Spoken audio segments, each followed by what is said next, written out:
Jadi kemungkinan untuk yang berpikir mau kabur juga sulit gitu ya. Gitu ya. Karena mau kabar kemana juga dia.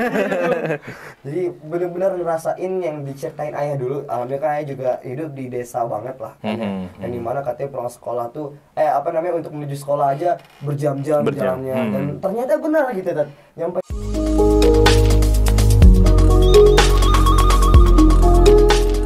program di Husnul Khotimah itu kan ada yang memang kita sekolah secara reguler, ya, kita juga mungkin ada kajian-kajian di masjid, tapi juga ada program yang rupanya memang menuntut santri supaya bisa bergaul, berinteraksi, ya, menyatu dengan masyarakat, yaitu adalah PDPM, praktek dakwah dan pengenalan masyarakat.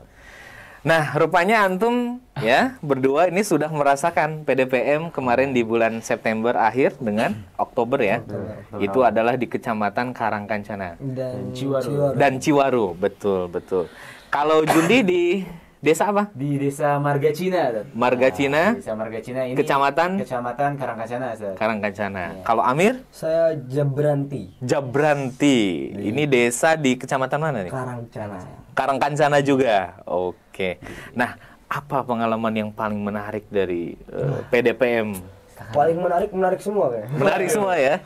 Dari mulai berangkatnya sampai pulangnya menarik semua. Bahkan sebelum mulai saat survei pun juga menarik gitu. Ya, wah, mungkin ini menarik juga. Coba mungkin bisa di-share nih ke kita nih. Alhamdulillah kemarin pas PDPM saya dapat tempat di terpencil.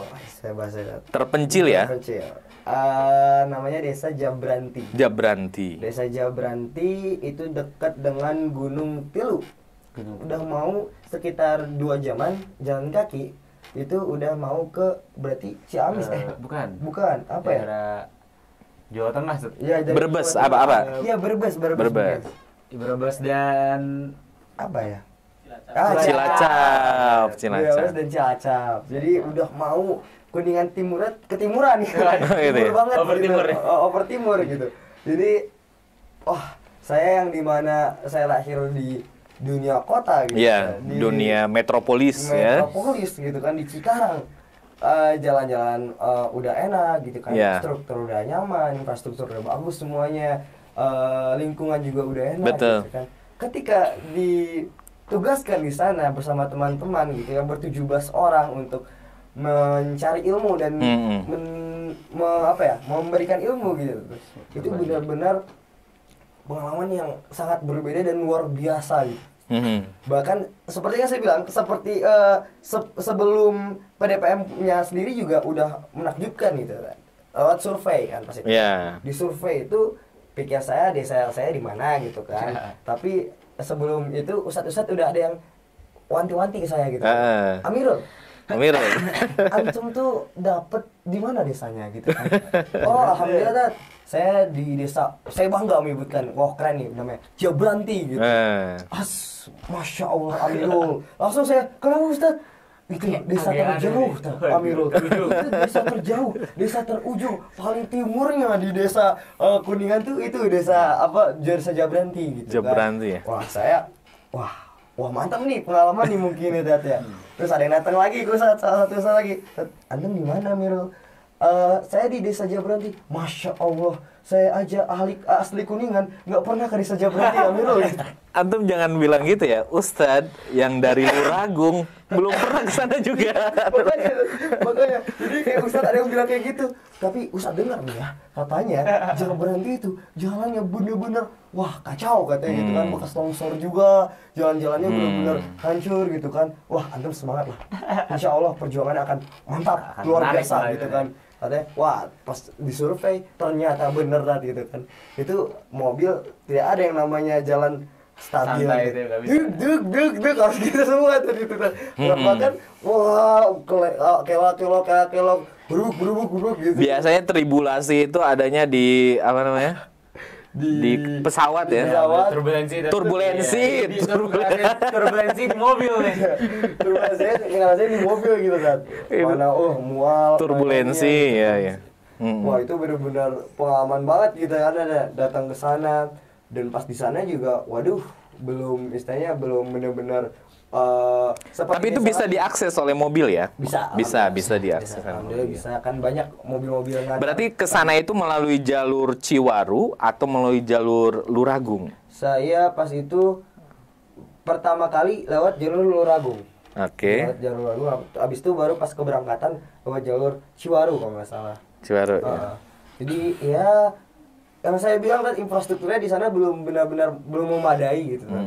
Yang dimana masjid juga cuma ada satu gitu kan, musola. Satu desa satu. Satu desa ada dua gitu Ada kan. dua. Nah, tapi di atas sama di bawah beda gitu kan. Jadi Oke. kan di desa itu ada sekitar 4 dusun gitu tuh. Mana desa itu ya berarti ini walaupun terpencil tapi luas gitu Tat. Jauh-jauh gitu kan. Tapi yang sangat ngerepotin adalah kita kan PDPM nggak boleh naik motor gitu kan. Dan juga jalannya bener-bener mantap gitu kan. Mau nakal juga mikir-mikir dulu. Jadi kemungkinan untuk yang berpikir mau kabur juga sulit gitu ya. Gitu ya. Karena mau kabar kemana juga dia. Jadi kayak mau berangkat siang, aduh naik motor nih, aduh selain takut sama Ustadz, takut juga di jalan gitu kan. Jadi kayak bener-bener gitu lah Tat. Jadi bener-bener ngerasain yang diceritain ayah dulu. Alhamdulillah kan ayah juga hidup di desa banget lah kan, yang dimana katanya pulang sekolah tuh untuk menuju sekolah aja berjam-jam jalannya. Dan ternyata benar gitu Tat. Nyampe di desa itu ya mungkin SD-nya memang dekat, tapi ngelihat anak SMP-nya, anak SMA-nya, mereka harus jauh-jauh dulu ke SMP Karangkencana, Desa Karangkencana, harus ke SMA-nya mungkin ada yang ke Luragung, ada yang ke Ciwaru gitu kan, ada yang di Ciwaru semuanya. Yang dimana kalau misalnya kita ngerasain perjalanan itu 1 jam kurang 45 menitan gitu kan, yang benar-benar itu apa daya kita kayak santri yang cuma turun tangga aja, habis itu belok kanan nyampe sekolah gitu kan. Ke masjidnya juga dekat, ke Matama juga dekat. Jadi benar-benar kayak waduh, ini benar-benar sebuah perjuangan banget melihat kehidupan di desa seperti itu, para petani juga kehidupan yang benar-benar sederhana gitu.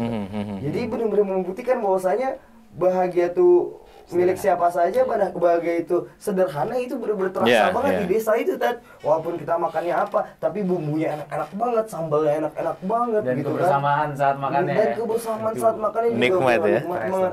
Nggak pernah saya rasain seperti itu di kota saya di Cikarang gitu kan. Benar-benar kan desa seperti yang kita tahu gitu kan. Tadi habis belajar geografi, tadi habis belajar geografi. Baru. Jadi desa-desa kan ada yang benar-benar terikat dengan budaya-budaya, dan Jabranti ini benar-benar terikat banget sama budaya-budayanya gitu. Dia bahkan satu sama lain benar-benar kenal banget, dekat banget. Kekeluargaannya terasa. Benar-benar terasa banget. Jadi saya juga walaupun datang di sana bukan istilahnya orang asing gitu, tapi diterima dengan welcome banget, silahkan gitu. Dan justru berbeda dengan saya yang lahir di Sumatera gitu kan, adatnya benar-benar berbeda gitu kan. Orang Sunda mah ngomong-ngomong juga harus bisaan gitu kan. Harus bisaan gitu kan. Kalau di Sumatera kan mungkin ngomong biasa tapi nadanya sedikit tinggi gitu. Intonasinya ya. Tinggi. Jadi saya benar-benar waduh, enak banget loh. Di Jabranti itu, di desa itu banyak pengalaman. Saya ingat banget moto kami adalah memberikan apa yang kita punya dan mendapatkan apa yang kita belum punya gitu. Jadi memberikan ilmu yang kita sudah dapatkan di Usaha Timah, kita timba ilmu kita dari kelas 6 sampai kelas 12, dan itu adalah ladang pembuktian kita untuk bisa gak sih, layak gak sih kita menjadi dai gitu kan, untuk menyebarkan dakwahnya gitu kan.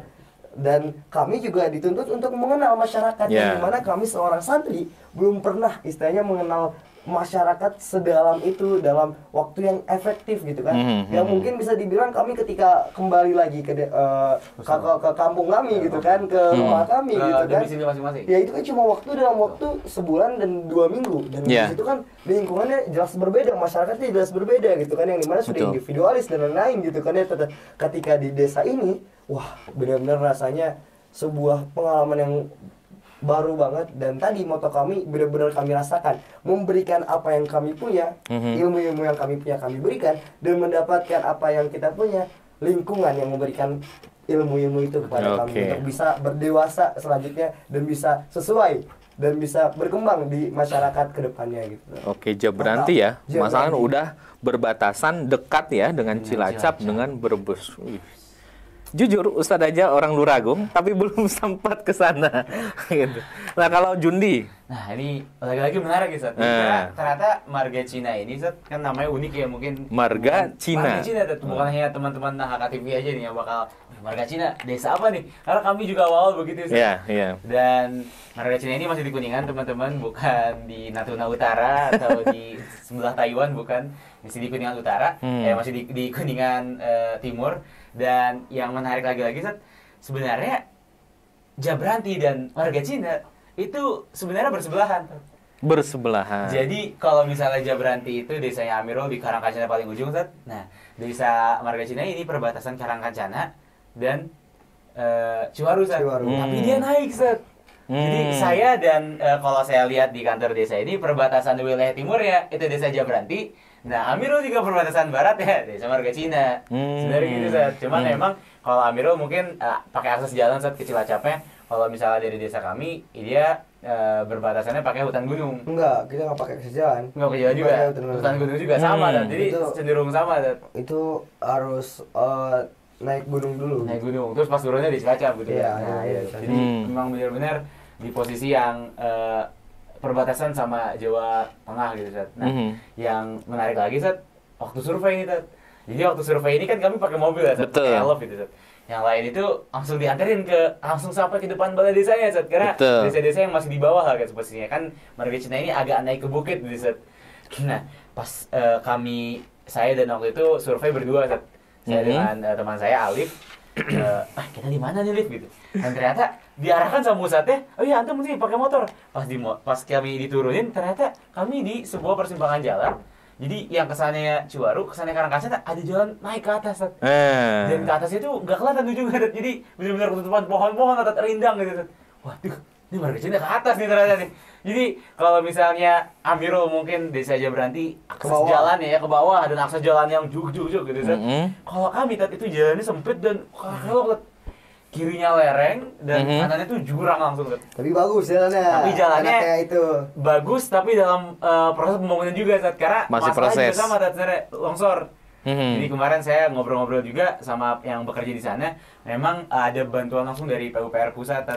Sekitar berapa miliar untuk membangun jalan, Sat. Jadi jalannya ini pas saya naik, makin lama makin sempit nih. Awal-awal masih agak naik aja gitu, agak lebar awalnya. Makin kesini kok makin kesana, makin sempit, makin jelek jalannya, kanan kiri sampai beberapa jalan itu bukan aspal, Tat. Jadi masih batu-batu, Sat. Itu kalau hujan tuh sering kali kami kalau mau bawa galon tuh licin, selip dan sebagainya. Dan kelak dan tadi pemandangannya bagus, Sat, tapi view-nya bagus. View-nya bagus, Sat. View-nya bagus, tapi kalau terjun ngeri juga, Tat. Jadi emang agak ngeri lah, Tat. Cuman pas nyampe di desa, wah ternyata itu emang di desa yang kami berasa itu benar-benar dikelilingin sama hutan dan keindahan alam tadi sana, Tat. Di desa marga Cina itu, dan di desa marga Cina pasti ya masih kehidupan warga desa yang sangat-sangat kekeluargaan, sangat-sangat erat lah, saat kami lagi-lagi. Tapi sebentar, marga Cina, ada nggak orang Cinanya di sana? Nah, kami juga berpikir, wah jangan-jangan orang-orang pada sipit gitu kan. Dan kita harus belajar bahasa Kanton dulu. Gitu ya. Ternyata pas nyampe ke sana tetap bahasa Sunda. Bahasa Sunda juga rupanya ya. Gitu. Dan ya tadi di sana kami lagi-lagi disambut dengan hangat sekali, sampai setelah PDPM pun masih kontakan gitu, saat dengan keluarga di sana, remaja di sana, sama anak-anak di sana. Itu semuanya bahkan ya semua desa rata-rata memang di 21 desa ini ya, 21 desa ini sama-sama merasakan hal yang sama. Mungkin kalau saya pribadi, saya melihatnya gini, Sat. Kita kan selama di Husnul nih bukan hanya PDPM gitu, betul, sumbangsi kita atau mungkin yang langsung ke masyarakat, juga event yang kita laksanakan langsung oleh kami gitu. Kita sebelumnya kenal Sanlat, di mana pesantren kilat ini juga sumbangsi kami langsung ke masyarakat, mungkin dengan ruang lingkup yang lebih kecil, Sat. Mungkin ada yang di panti asuhan, ada yang di sekolah-sekolah, ada bakti sosial juga.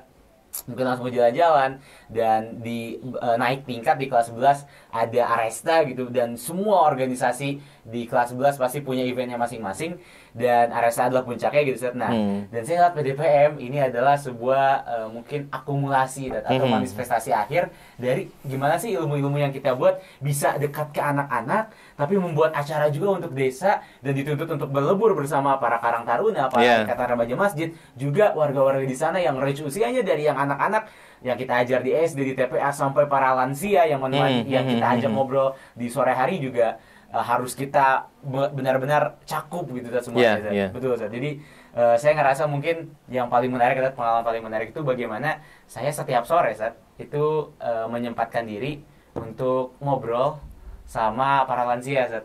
Sambil ngopi atau enggak nih? Sambil ngopi, sambil pisang goreng kadang. Dan kadang sambil makan jawadah, Zat. Apa itu? Apa itu jawadah? Ternyata jawadah adalah makanan khas dari Desa Marga Cina, Zat. Jawadah ya? Ini baru denger juga ini jawadah. Ini emang dia dari teksturnya mungkin lebih cair dari dodol, Zat. Tapi rasanya warna coklat. Warna coklat. Gitu. Pasti daerah-daerah Kuningan yang lain juga dipasok kata saya oleh desa kami Marga Cina untuk tadi salah satu jajanan basahnya, kue-kue basahnya pasti tuh ada tuh jawadah itu. Nah, dan memang di situ menurut saya wah menarik banget salah satunya saya. Tapi mayoritas warga di sana itu apa ininya? Apa namanya? Mata pencahariannya. Ada yang tani, Zat, tapi banyaknya juga merantau, Zat. Merantau. Pedagang di Jakarta. Sama semua desa juga di daerah. Makanya katanya infonya rumahnya bagus-bagus juga Betul, Zat. Ya, ya ada juga Zat yang mungkin ya dinamika dan beda-beda, Zat. Betul. Jadi kalau bercanda sama warga lokal, kalau kita mah di sini ITB semua, wah atau ITB tuh. Atau icalan teh botol. Oh, icalan teh botol. Biasanya kan ada icalan itu jualan. Icalan. Yang jadi kalau di Jakarta, mungkin teman-teman di Jakarta, di Bogor, di Bekasi, daerah Suku, mungkin sampai Bandung, Cirebon juga ada teman-teman yang ngelihat yang jualan teh botol atau merokok, jangan-jangan orang di desa. Iya, karena Akmirul. Jadi ketika saya masuk di Jawa Barat itu kan ada 2 dusun ya tadi. 2 dusun. Yang saya tuh yang paling efektif itu di dusun Jawa Berantinya. Oke. Dan di dusun keduanya itu tuh dusun Banjaran, naik lagi ke atas. Itu lebih ekstrim. Lebih ekstrim lagi, banyak wisata-wisata juga di sana gitu. Tapi bukan wisata-wisata alam yang sering dikunjungin, tapi itu kalau misalnya pernah denger namanya situs Naga Jabranti gitu kan. Wah, itu benar-benar curugnya juga ada 4 gitu di sana juga. Jadi benar-benar mantep banget loh di situ tuh. Nah, yang menarik ya ketika saya ngobrol dengan warga dusun Banjaran pas itu lagi tahlilan gitu. Lagi tahlilan. Saya niatnya cuma berkunjung saja gitu kan untuk ke rumah Pak Ustadz Kukun. Pak Ustadz Kukun, kalau nonton Pak Ustadz Kukun, Amirul lagi di sini Pak lagi bertamu di rumah Ustadz Kukun. Jadi pas itu ada bapak-bapak nyamperin saya kan ya katanya. Ngobrol dengan saya. Wah, tapi ngobrolnya kami rasa kok sedikit nyambung gitu ya. Sedikit logat-logatnya sedikit agak kenal gitu ya. Pas ngobrol namanya Pak Hia, sekali lagi Pak Hia kalau nonton juga ini benar-benar sebuah kisah yang menarik. Jadi pas saya ngobrol, oh iya tinggal di mana gitu. Beliau nanya seperti itu kan. Saya tinggalnya di Cikarang, Pak. Oh, Cikarang. Berarti deket dong dengan saya gitu. Waduh, jualan di mana, Pak? Jualan di mana nih, Pak? Gitu kan ya. Saya mau jualannya di Cibitung. Oh, waduh, deket dong. Gitu kan. Deket dong. Iya, gitu kan. Nah, habis itu pas usut Pak Iya sama satunya lagi, aduh lupa namanya tuh, samar-samar. Pokoknya Pak Iya ini jualan konter pulsa. Dan santuy lagi tuh jualan warung apa sama jualan es kelapa depannya. Pak Ajis kalau nggak salah tuh. Nah, itu tuh ternyata saya kan punya temen di Cibitung. Haidar. Nah, Haidar itu rumahnya di Cibitung. Jadi saya kalau misalnya keluar dari rumah Haidar, saya tuh suka banget pas Ramadan beli es kelapa yang ada di situ. Jadi pas ketemu sama Pak Iya sama Pak Ajis tuh, bentar, kayak pernah kenal dulu ya. Kayak pernah lihat, pernah. Gimana gitu kan. Terus habis itu pas ngomong Ustaz bener, saya kemarin beli es kelapa pas Ramadan beberapa kali belinya di sini gitu kan. Soalnya kan tuh saya biasanya sama teman mainnya di Haidar di Cibitung kan. Suka banget di sana. Jadi kayak makanya waduh, Bapak berarti yang di ini pertigaan iya di situ. Waduh, kemarin pas saya pulang saya pulang pas saya alhamdulillah saya pulang kemarin kontrol saya sempatkan dulu ke Pak Iya gitu kan, ke rumah, ke kantor Pak Iya, kita ngobrol sampai jam Isya gitu. Wah, padahal kadang Pak Iya itu cuma sekali di Jawa Berhenti, abis itu besoknya Pak Iya tuh langsung ke Bekasi gitu kan. Tapi pas di Bekasi ternyata ngobrolnya masih lanjut. Itulah apa dia bisa dibilang orang-orang desa tuh sebegitu welcome-nya, sebegitu baiknya dan sebegitu enak untuk diajak ngobrol gitu kan. Mungkin kalau sama orang-orang kota yang lain mungkin beberapa bilang akan beda gitu. Siapa sih gitu kan? So asik gitu kan. Jadi itu benar-benar salah satu wah keren banget sih gitu. Banyak banget gitu. Tapi di sana di Jabranti program apa yang menjadi unggulan di sana?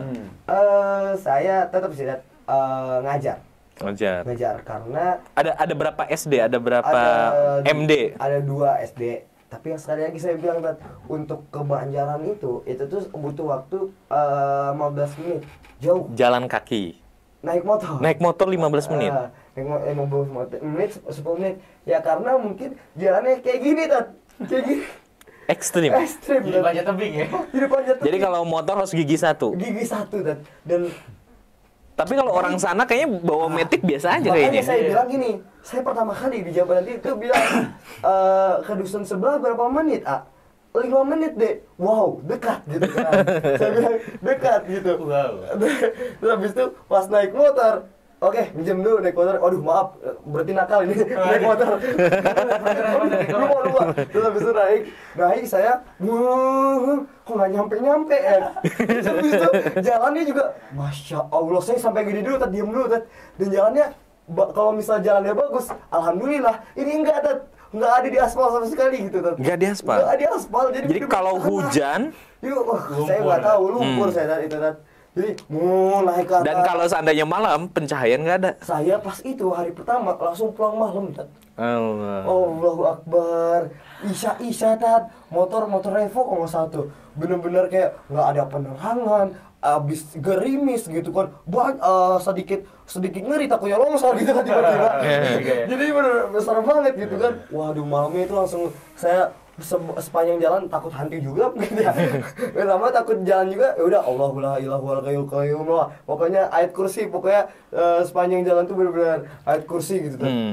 Sendiri atau berdua? Berdua. Ya, saya tidak berani gitu. Oke. Program di Marga Cina juga, mungkin yang program unggulan kamu juga mengajar, Cuma kalau dari saya pribadi, yang paling menarik itu bagian tadi, setiap sore-sore itu saya ngobrol sama para lansia di sana dan menarik sekali diskusinya. Ada beliau. Tapi komunikasinya bahasa Sunda atau bahasa Indonesia? Bahasa Sunda, Bahasa Sunda. Untuk saya sebagai orang yang iya betul ya, karena orang Bandung ya. Bisa nyambung di situ.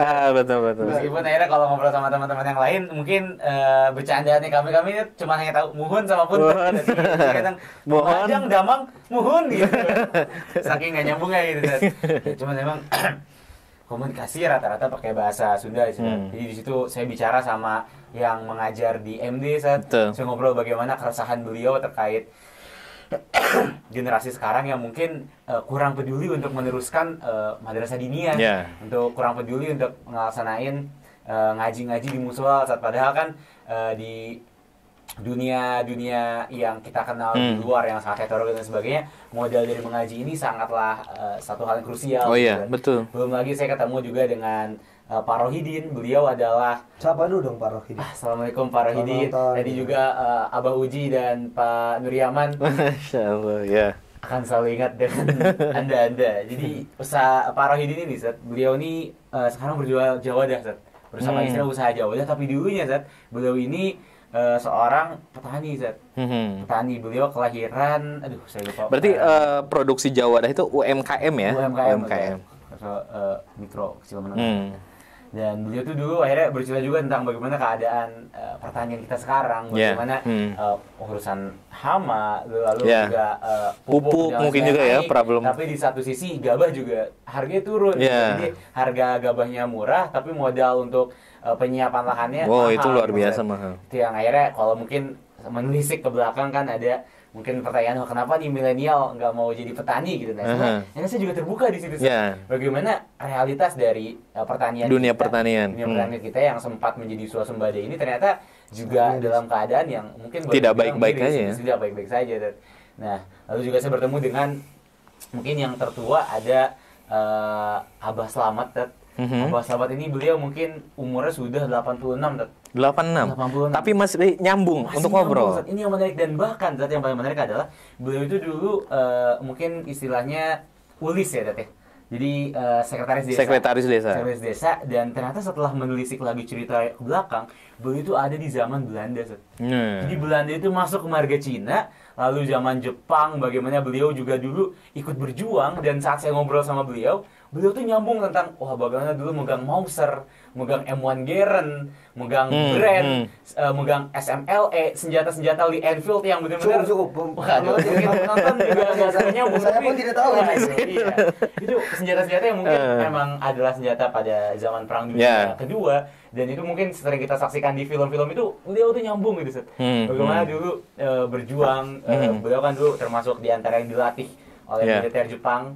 Lalu bercerita juga bagaimana dulu DITI, Set.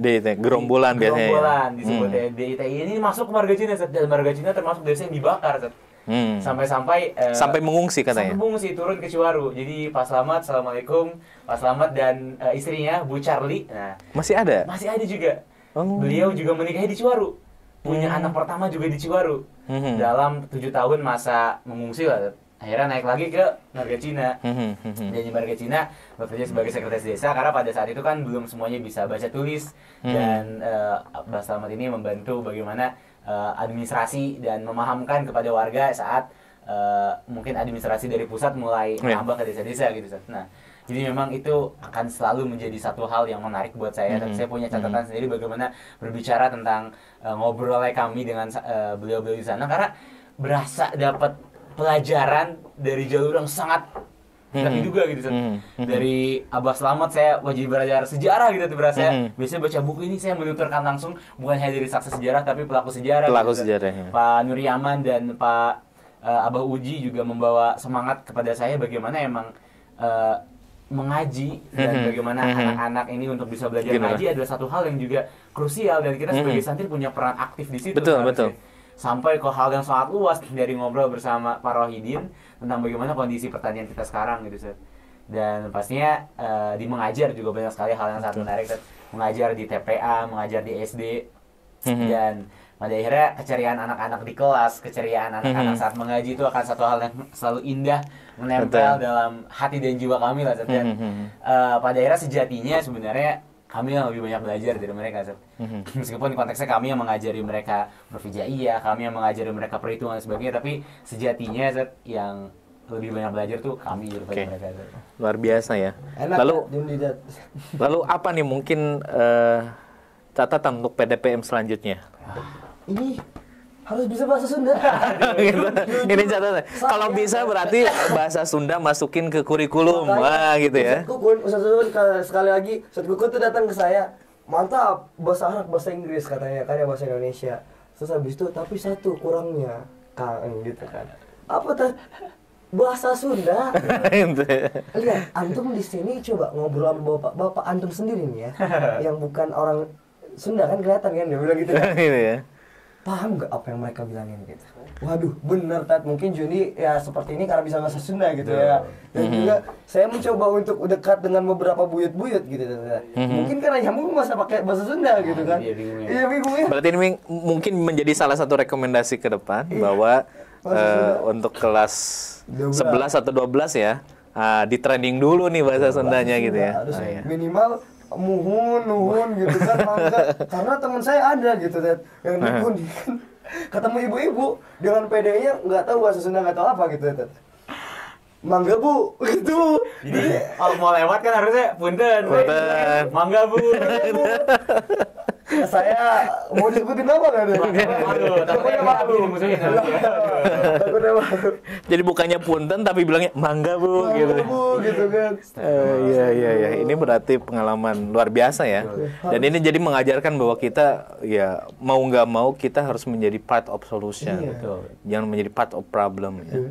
Jadi bagian daripada solusi untuk umat, untuk generasi selanjutnya, dan mungkin ya PDPM ini mungkin kalau bisa ya jangan sampai dihentikan, diteruskan.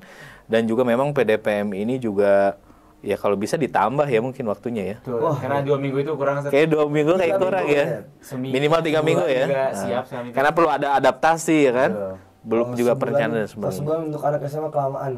Ya 3 minggu lah. 3 minggu pas banget karena mungkin di situ nggak bosan, anaknya juga nggak bosan-bosannya dan baru mungkin udah kenal. Tapi belum bosan. Tapi kalau sudah sebulan mungkin nanti perasaan ada kejenuhan juga ya. Ada kejenuhannya. 3 minggu udah pas banget. Ya ini bisa menjadi rekomendasi untuk panitia selanjutnya. Betul. Dan mungkin tadi sih poin dari Bahasa Sunda ini maksudnya jangan sampai kita datang dengan kita berangkat dengan keluasan ilmu yang ingin kita bagikan, yang kita sampaikan, tapi justru sampai ke desa dengan sempitnya pemahaman akan Mad'u Iya sendiri gitu. Maka pentingnya ma'rifatul maidan gitu ya. Kita memahami mulai dari mungkin bahasa Sunda kan di tiap kelompok juga ada dari Ustadz Rohal ini sudah menyesuaikan harus ada yang bisa bahasa Sunda gitu. Tapi masalahnya itu saya cuma dua yang bisa ngomong. Jadi memang kita harus paham dari bahasanya terus kulturnya juga kan. Karena tadi kita banyak datang dari kota atau bila mana dari desa, ternyata justru di Sumatera, justru dari yang Kalimantan. Itu yang menurut saya sih jadi pelajaran yang penting sekali akhirnya. Jundi dan Amir, terima kasih atas waktunya. Baik, Ustaz. Dan ini ngobrol yang semoga bermanfaat nih. Amin. Menginspirasi juga nih untuk teman-teman dan pemirsa HKTV dimanapun berada. Sukses untuk antum berdua dan juga untuk angkatan antum ya. Terima kasih atas kehadirannya. Ya, kita akhirilah mungkin untuk agenda podcast kali ini dengan hamdalah, alhamdulillah, amin dan kafaratul majlis. Subhanakallahumma asyhadu an la ilaha illa anta astaghfiruka wa atubu ilaik. Assalamualaikum warahmatullahi wabarakatuh. Waalaikumsalam warahmatullahi wabarakatuh. Terima kasih. Doakan kami yang terbaik. Amin. Penonton sekalian.